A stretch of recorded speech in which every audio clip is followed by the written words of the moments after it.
you must stop doing this. He said, I'm very embarrassed to tell you this, but I must do this if our trip is to continue. I said, thank you very much. I continued on my way.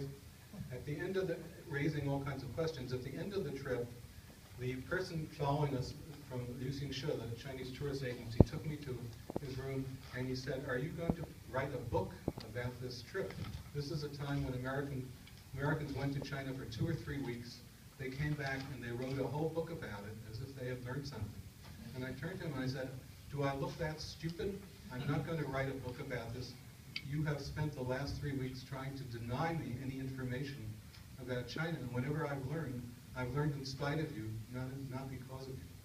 So there's a long history, I guess, of these kinds of events going on. I'd like to quickly talk about 2 things. I don't have a prepared speech, so I can censor myself in terms of time. I have a confession to make. I was involved in establishing a Confucius Institute at the University of Montana in 2008. You can all leave now or throw stale boughs at me or something like that if you like. But thank you. It would be an honor to be assaulted by you. And the real problem with Confucius Institutes is not that and this is following what Marion Smith said before, just a case study very briefly, is not that the Chinese government, of course, is using their opportunities and their money to conduct propaganda. The problem is on the American side.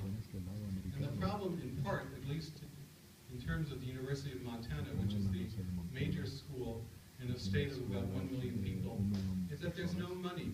No money has been invested in the study of China. In the entire state of Montana, there was not a single high school that taught Chinese. This is a state of 600 miles wide and 400 miles up and down. There was very little in the way of Chinese language instruction even at the university. So when the then director of the Maureen and Mike Mansfield Center at the University of Montana heard about Confucius Institutes, he came to me, I was the associate director, and he said, let's try to get some money. So we sat down, and at first we applied for Confucius Institute for the whole Pacific Northwest. But it was whittled down to just Montana.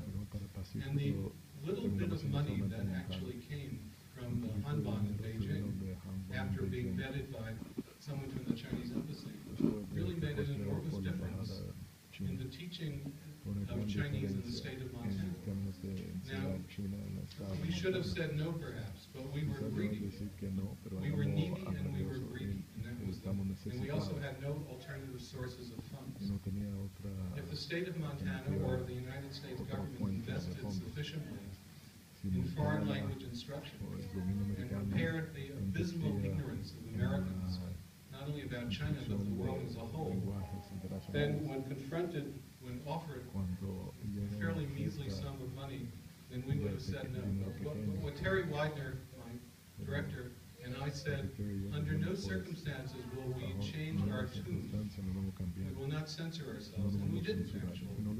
So the Confucius Institute happened to be sponsoring, unknown to themselves, very critical comments that we made to teacher associations and elsewhere. We flew so below the radar that no one paid any attention to us. And we did the kinds of silly things that Confucius Institutes did. For example, at one point, I had an assistant of mine Photoshop a picture of Confucius riding a horse.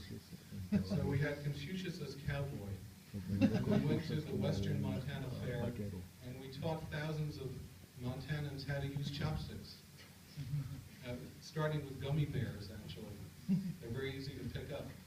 And we also then gave them a certificate of chopstick proficiency in Chinese and in English. So that and one woman actually said, I prize this, I'm going to frame it and put it on my wall in the kitchen.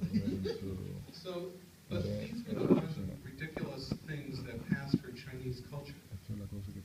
And since then, in the years since then, the Confucius Institute still exists at the University of Montana. Does nothing serious about contemporary Chinese culture or Chinese history or anything, although it does teach Chinese through the internet throughout the whole state of Montana. I make this one case, maybe atypical, but just to complicate the situation. The Hanban is smart enough in Beijing to adjust their strategy depending upon the importance of the university. The universities of Chicago or UCLA or places like that are treated differently than third or fourth rate institutions like the one which I was